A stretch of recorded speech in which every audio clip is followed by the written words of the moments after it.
नमस्कार, उत्तर प्रदेश की खबरों में आपका स्वागत है। मैं हूं आपके साथ शैलजा त्यागी। तो गाजियाबाद में यशोदा मेडिसिटी का उद्घाटन कार्यक्रम आयोजित किया गया, जिसमें राष्ट्रपति द्रौपदी मुर्मू ने शिरकत की।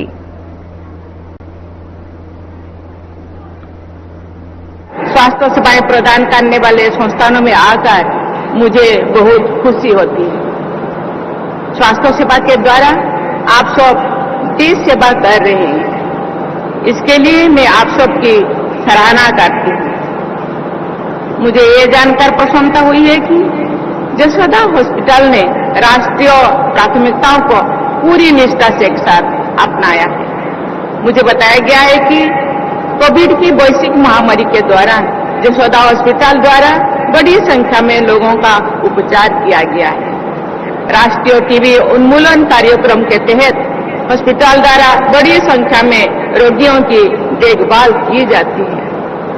मुझे ये जानकारी भी दी गई है कि system for TB elimination in private sector यानी स्टेप्स के तहत उत्तर भारत का पहला केंद्र इस हॉस्पिटल को बनाया गया है। मुझे ये जानकर प्रसन्नता हुई है कि ये संस्थान सिकिल सेल एनीमिया जैसे जनजातीय आबादी वाले क्षेत्रों में होने वाली समस्या के बारे में सोचते हैं।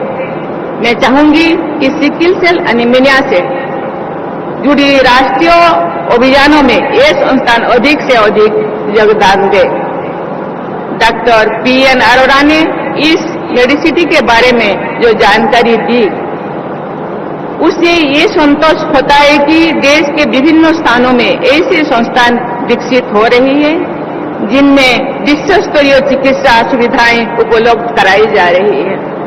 मुझे बताया गया है कि डॉक्टर अरोड़ा ने self made health care missionary के तहत काम किया है और इतने बड़े संस्थान की स्थापना की है। मुझे प्रसन्नता है कि इस संस्थान के नेतृत्व द्वारा समाज सेवा और राष्ट्र सेवा के आदर्शों को प्राथमिकता दी जाती है।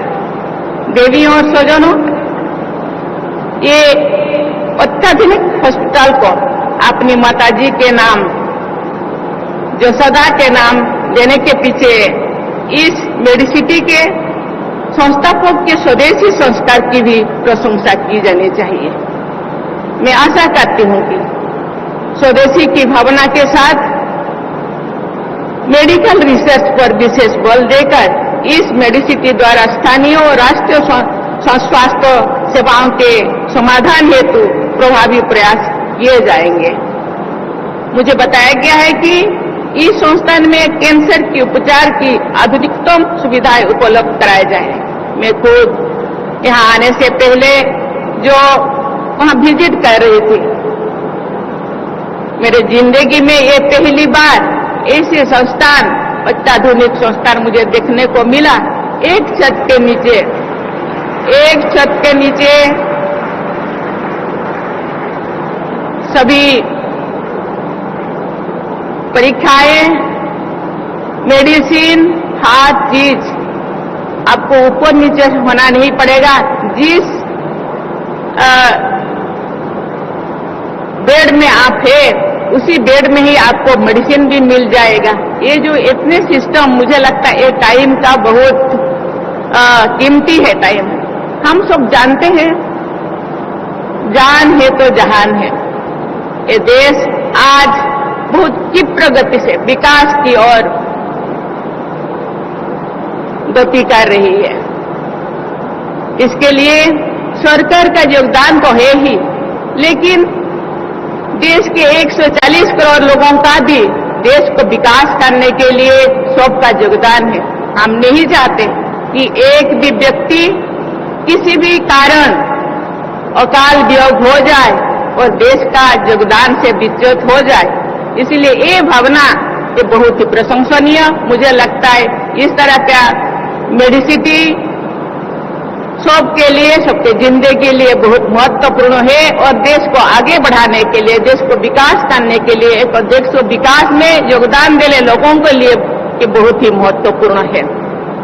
मैं चाहूंगी कि आपका संस्था विभिन्न क्षेत्रों में, विशेषकर पिछड़े क्षेत्रों में कैंसर के बारे में भी अनुसंधान करे। मैं IIT बॉम्बे में कैंसर के उपचार से जुड़े स्वदेशी इनोवेशन का शुभारंभ करने का अवसर मिला था। आपके इस संस्थान को IIT बॉम्बे जैसे संस्थानों के साथ सहयोग करके कैंसर की जीन थेरेपी जैसे प्रयासों को भी अपना चाहते हैं। स्वास्थ्य सेवा राष्ट्र निर्माण का अभिन्न अंग है। बीमारियों से लोगों का बचाव करना तथा उनके स्वास्थ्य के स्तर को बेहतर बनाना सरकार की प्राथमिकता है। इसके लिए पूरे देश में स्वास्थ्य और चिकित्सा से जुड़े इंफ्रास्ट्रक्चर, संस्थानों तथा सेवाओं का निरंतर विस्तार किया जा रहा है। स्वास्थ्य सेवा के क्षेत्र में किए जा रहे ऐसे सभी प्रयास स्वस्थ भारत और विकसित भारत के निर्माण में निर्णायक योगदान देंगे।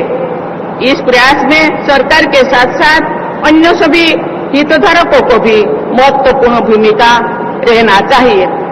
स्वास्थ्य सेवाओं के प्रसार के लिए सभी हितधारकों का ये दायित्व बनना है कि देश के सभी क्षेत्रों में अच्छी सेवाएं उपलब्ध हो।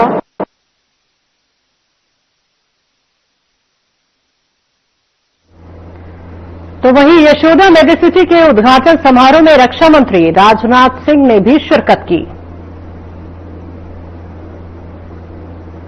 सबके लिए गौरव और सम्मान का क्षण है।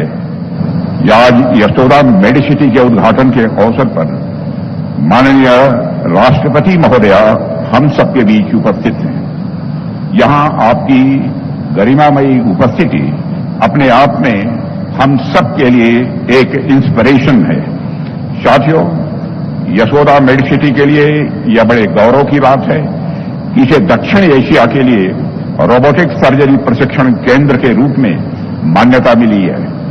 आपकी यह उपलब्धि निश्चित रूप से मेडिकल ट्रेनिंग और टेक्नोलॉजिकल रिसर्च को एक नई दिशा देगी, ऐसा मेरा विश्वास है। मैं इस अवसर पर डॉक्टर PN अरोड़ा और श्रीमती उपासना अरोड़ा को और यशोदा मेडिसिटी से जुड़े हुए हर कर्मचारी को, हर चिकित्सक को अपनी हार्दिक बधाई देता हूं। साथियों, हम सब जब भी किसी बड़े और सफल इंसान की कहानी सुनाते हैं तो उसमें एक चीज सामान्य होती है।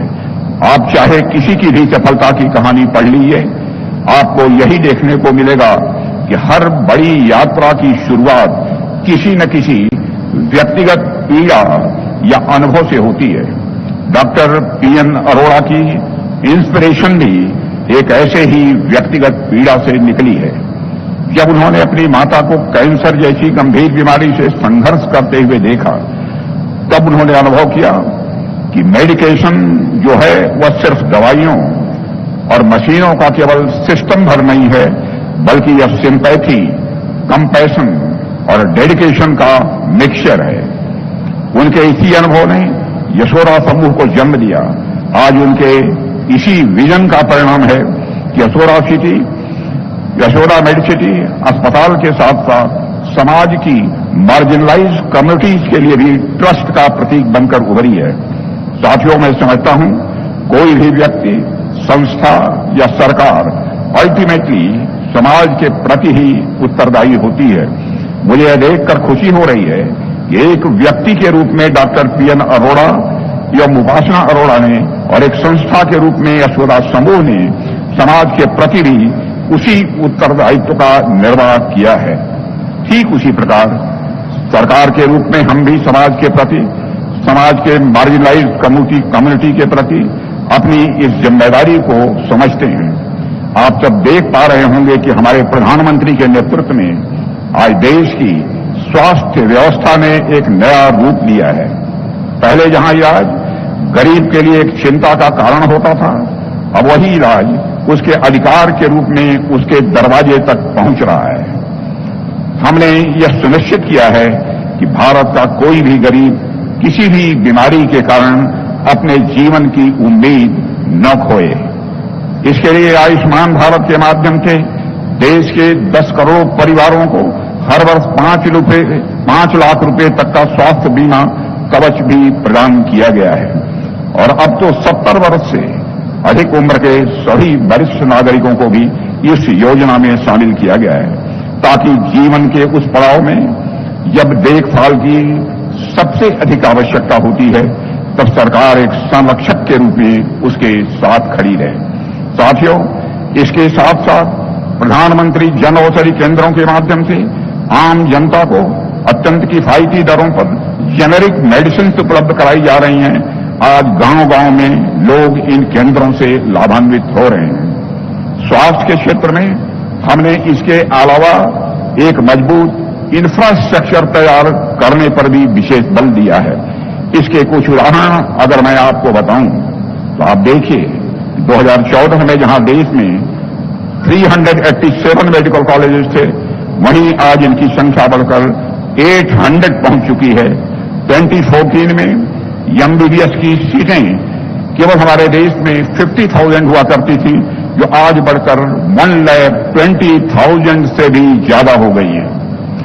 साथियों, इसके अलावा 22 नए एम्स की स्थापना का भी निर्णय लिया गया। इनमें से 12 एम्स पूरी तरह कार्यरत हैं और 4 का निर्माण अब कार्य तेजी पर है। जब ये सभी संस्थान पूरी तरह शुरू होंगे तब भारत की हेल्थ नेटवर्क पहले से कहीं मैं समझता हूं कि अधिक मजबूत होगी।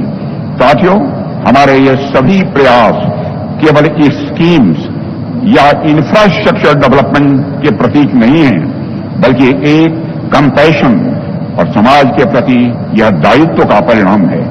हम उस भारत की दिशा में बढ़ रहे हैं जिसका सपना हमारे पूर्वजों ने देखा था, एक ऐसा भारत जो शक्तिशाली भी हो और एक ऐसा भारत जो शक्तिशाली होने के साथ साथ वह स्वस्थ भी हो। हमारा हर कदम, हर नीति, हर प्रयास इस देश के गरीब, वंचित और ग्रामीण जनमानस को समर्पित है, क्योंकि हम मानते हैं जब भारत का हर नागरिक स्वस्थ होगा तभी भारत भी सशक्त होगा। आज हम सब उस दिशा में काम कर रहे हैं कि हमें 2047 तक भारत को एक विकसित राष्ट्र की श्रेणी में लाकर खड़ा करना है। जाहिर सी बात है, कोई भी राष्ट्र अगर इतने बड़े लक्ष्य को लेकर चल रहा है तो उस लक्ष्य की पूर्ति के लिए हमारे नागरिकों का स्वास्थ्य ठीक होना यह बहुत ही आवश्यक है।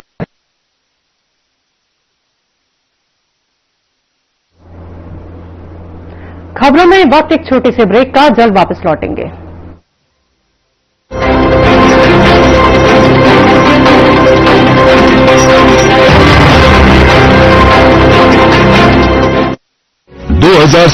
में कैसा होगा विकसित भारत का विकसित उत्तर प्रदेश? क्या आप चाहते हैं कि कृषि क्षेत्र में नवाचार और पशुधन की समृद्धि से बढ़े अन्नदाता की आमदनी? गांव-गांव तक पहुंचे चौड़ी सड़कें, हवाई यात्रा के लिए किसान की जेब में हो पैसे, विश्व स्तरीय शिक्षा और वर्ल्ड क्लास इलाज, बढ़े उद्योग, रोजगार, नौकरी और अपना व्यापार, रिन्यूएबल और ग्रीन एनर्जी हो यूपी में फुल, ताकि कभी न हो पत्ती गुल। डीप टेक, एआई और इलेक्ट्रॉनिक संसाधनों का बिछे जाल, सांस्कृतिक धरोहर का पुनर्जागरण और गौरव काल। क्या आप चाहते हैं ऐसा उत्तर प्रदेश? अगर हाँ तो उठाइए मोबाइल, क्यूआर कोड को स्कैन करें और पोर्टल samarthuttarpradesh.up.gov.in पर लिखकर या बोलकर दर्ज कराएं सुझाव। आपके सुझाव से बनेगा विकसित यूपी का रोड मैप और मूल्यवान सुझाव देने वाले किए जाएंगे सम्मानित, क्योंकि आपकी राय विकसित यूपी बनाए।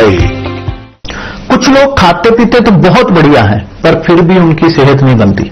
पिचके हुए गाल हैं, हड्डियां निकली हुई हैं, पैंटें ढीली हैं, कपड़े जचते नहीं, कोई पर्सनैलिटी नहीं। ऐसे लगता है इधर से खाए जा रहे हैं, उधर से निकले जा रहा है, क्योंकि उनका पाचन तंत्र खराब है। और जब तक के पाचन तंत्र दुरुस्त नहीं होगा, वो जितना मर्जी अच्छे से अच्छा खा ले, उनकी सेहत नहीं बन सकती।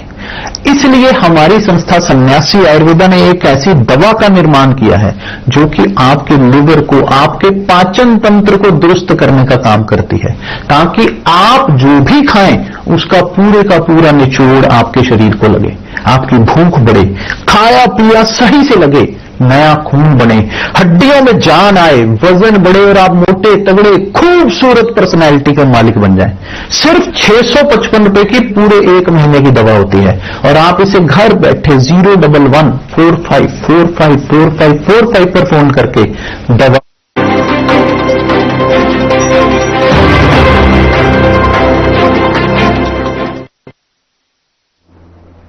ब्रेक के बाद एक बार फिर से आप सभी का स्वागत है। बात करते हैं अगली खबर की। गाजियाबाद में यशोदा मेडिसिटी के उद्घाटन के मौके पर सीएम योगी आदित्यनाथ ने क्या कुछ कहा, आइए आपको सुनवाते हैं। यशोदा मेडिसिटी के आज के इस लोकार्पण कार्यक्रम में मुख्य अतिथि के रूप में उपस्थित देश की माननीय राष्ट्रपति आदरणीय श्रीमती द्रौपदी मुर्मू जी,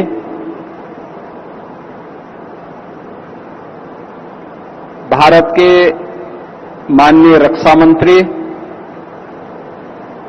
आदरणीय श्री राजनाथ सिंह जी, उत्तर प्रदेश सरकार में मंत्रिमंडल के मेरे वरिष्ठ सहयोगी उप मुख्यमंत्री श्री ब्रजेश पाठक जी, केंद्रीय स्वास्थ्य एवं परिवार कल्याण राज्य मंत्री श्रीमती अनुप्रिया पटेल जी, यशोदा मेडिसिटी के अध्यक्ष एवं प्रबंध निदेशक डॉक्टर पीएन अरोड़ा जी, डॉक्टर उपासना अरोड़ा जी, प्रदेश सरकार में मंत्रिमंडल के मेरे सभी सहयोगीगण, अन्य महानुभाव और उपस्थित बहनों और भाइयों, यशोदा मेडिसिटी के आज के इस लोकार्पण कार्यक्रम में अपना योग्य मार्गदर्शन प्रदान करने के लिए उत्तर प्रदेश की धरती पर उपस्थित देश की माननीय राष्ट्रपति जी का मैं उत्तर प्रदेश के जनमानस की ओर से और उत्तर प्रदेश सरकार की ओर से हृदय से स्वागत करता हूं, अभिनंदन करता हूं। उनका मार्गदर्शन हम सबके लिए एक नई प्रेरणा है। आदरणीय राष्ट्रपति जी ने शून्य से शिखर की यात्रा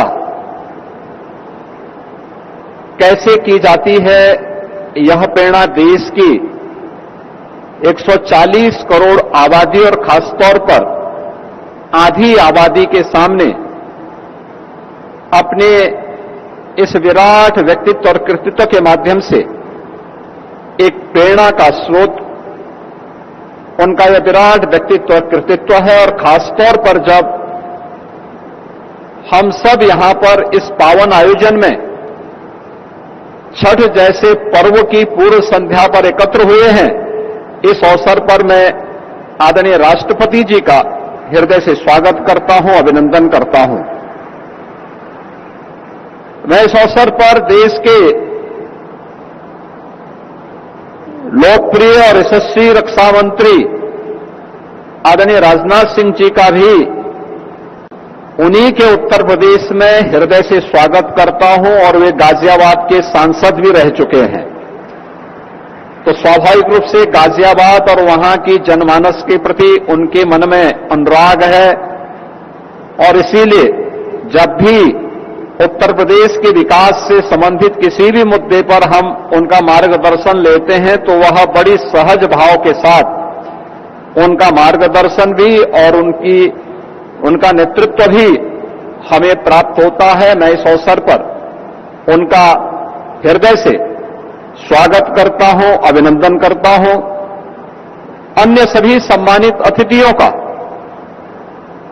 जो आज के समारोह में सहभागी बन रहे हैं, हमारे लिए यह आयोजन एक हॉस्पिटल के उद्घाटन मात्र का नहीं, हेल्थ केयर की एक world class facility doctor PN Arora और उनके परिवार के माध्यम से उत्तर प्रदेश के इस एनसीआर क्षेत्र में तो प्रदान की ही जा रही है। हमारे लिए यह इन्वेस्टमेंट भी है और एम्प्लॉयमेंट का भी एक नया माध्यम बना है। मुझे याद है जब उत्तर प्रदेश में 2022 में हम लोगों ने अपना 3rd ग्राउंड ब्रेकिंग सेरेमनी आयोजित किया था और आदरणीय प्रधानमंत्री जी का नेतृत्व और मार्गदर्शन लखनऊ में प्राप्त हुआ था। उस समय डॉक्टर पीएन अरोड़ा जी ने इस बारे में कहा था, इन्वेस्ट यूपी के साथ एक एमओयू किया था कि हम गाजियाबाद में यशोदा मेडिसिटी के नाम पर एक अत्याधुनिक हॉस्पिटल का निर्माण करेंगे जिसमें सभी प्रकार की सुपर स्पेशलिटी की सुविधाएं होंगी और विशेष रूप से कैंसर की अत्याधुनिक सुविधा जिसके लिए दुनिया के देशों में, खासतौर पर दुनिया के विकसित देशों की ओर भारत के नागरिक रुख करते हैं, वह सुविधा एक छत के नीचे हम गाजियाबाद में उपलब्ध करवाएंगे। तो उस समय यह विश्वास नहीं होता था क्या यह संभव है, लेकिन मैं डॉक्टर पीएन अरोड़ा, डॉक्टर उपासना अरोड़ा और उनकी पूरी टीम को इस बात के लिए धन्यवाद दूंगा कि उन्होंने वह मात्र 3 वर्ष में करके दिखा दिया। यानी ये इन्वेस्टमेंट भी है और 5000 से अधिक लोगों के लिए एम्प्लॉयमेंट का माध्यम भी यह एक हॉस्पिटल बन रहा है। इसमें डॉक्टर्स भी होंगे, पैरामेडिक्स और नर्सिंग का स्टाफ भी है और अन्य हेल्थ केयर से जुड़े हुए वे सभी लोगों को मिलाकर के 5000 से अधिक लोगों को सीधे एक छत के नीचे एम्प्लॉयमेंट प्राप्त हो रहा है। यह सचमुच एक प्रधानमंत्री मोदी जी के नेतृत्व में नए भारत के अंदर भारत के युवाओं को उन्हीं के क्षेत्र में एम्प्लॉयमेंट प्राप्त हो सके, यह उस दिशा में किए जाने वाले प्रयास का एक हिस्सा है। आज का यह आयोजन हेल्थ केयर की दृष्टि से हमारे लिए भी महत्वपूर्ण है, क्योंकि पिछले 11 वर्षों में प्रधानमंत्री मोदी जी के नेतृत्व में भारत ने स्वास्थ्य सेवाओं के क्षेत्र में एक बेहतरीन दिशा में कदम बढ़ाए हैं। अगर उत्तर प्रदेश की ही मैं बात करता हूं, पिछले 8 साढ़े 8 वर्ष में हम लोगों ने उत्तर प्रदेश में 42 नए मेडिकल कॉलेजेस बनाए हैं, 2 एम्स बने हैं, एक गोरखपुर में और एक रायबरेली में, जो सफलतापूर्वक संचालित हैं। सुपर स्पेशलिटी के तमाम नए संस्थान उत्तर प्रदेश में इस दौरान स्थापित हुए हैं, जिसके माध्यम से उत्तर प्रदेश के 25 करोड़ से अधिक नागरिकों को बेहतरीन स्वास्थ्य सुविधाएं उपलब्ध हो सके। और आज उसी दिशा को आगे बढ़ाते हुए डबल इंजन सरकार के प्रयास हेल्थ केयर में एक स्वस्थ प्रतिस्पर्धा खड़ी हो, जिसके माध्यम से हम प्रत्येक नागरिक को अच्छी से अच्छी सुविधा, स्वास्थ्य की सुविधा उपलब्ध करा सकें, क्योंकि यह अपनी ऋषि परंपरा के प्रति कृतज्ञता ज्ञापन का भी है। क्योंकि भारत की मनीषा इस बात के बारे में हमेशा आग्रही रही है कि शरीर माध्यम खलु धर्म। तो पीएम मोदी की मन की बात की 127वें एपिसोड का प्रसारण हुआ। इस संस्करण में पीएम मोदी ने एकीकरणकर्ता और सच्चे राष्ट्र निर्माता पर संबोधन किया।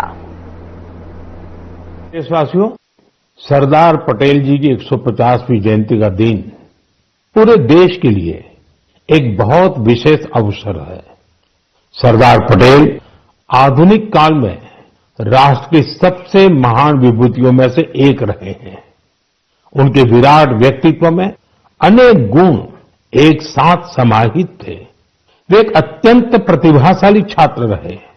उन्होंने भारत और ब्रिटेन दोनों ही जगह पढ़ाई में बेहतरीन प्रदर्शन किया। वे अपने समय के सबसे सफल वकीलों में से भी एक थे।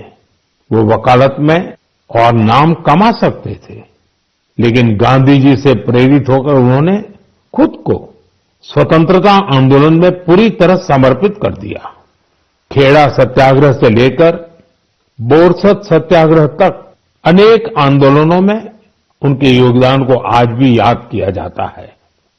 अहमदाबाद म्यूनिसिपैलिटी के प्रमुख के रूप में उनका कार्यकाल भी ऐतिहासिक रहा था।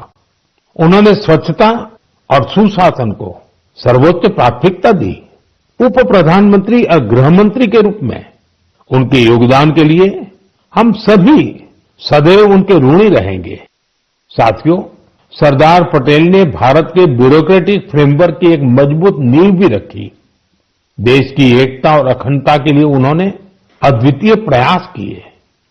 मेरा आप सबसे आग्रह है, 31 अक्टूबर को सरदार साहब की जयंती देश भर में होने वाली रन फॉर यूनिटी में आप भी जरूर शामिल हो और अकेले नहीं, सबको साथ लेकर के शामिल हो। एक प्रकार से युवा चेतना का ये अवसर बनना चाहिए। एकता की दौड़ एकता को मजबूती देगी। ये उस महान विभूति के प्रति हमारी सच्ची श्रद्धांजलि है, जिन्होंने भारत को एकता के सूत्र में पिरोया था।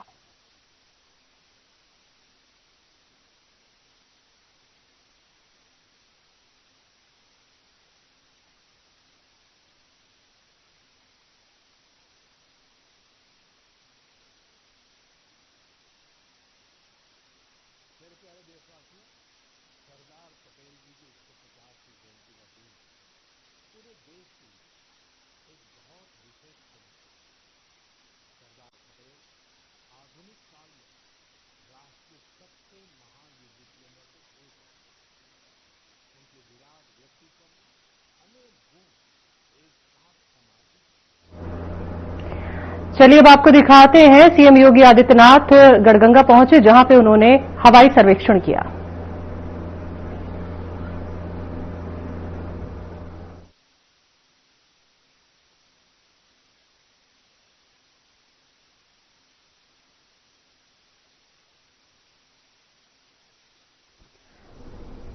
तो आपको बता दें कि सीएम योगी आदित्यनाथ ने मेले का हवाई सर्वेक्षण किया है।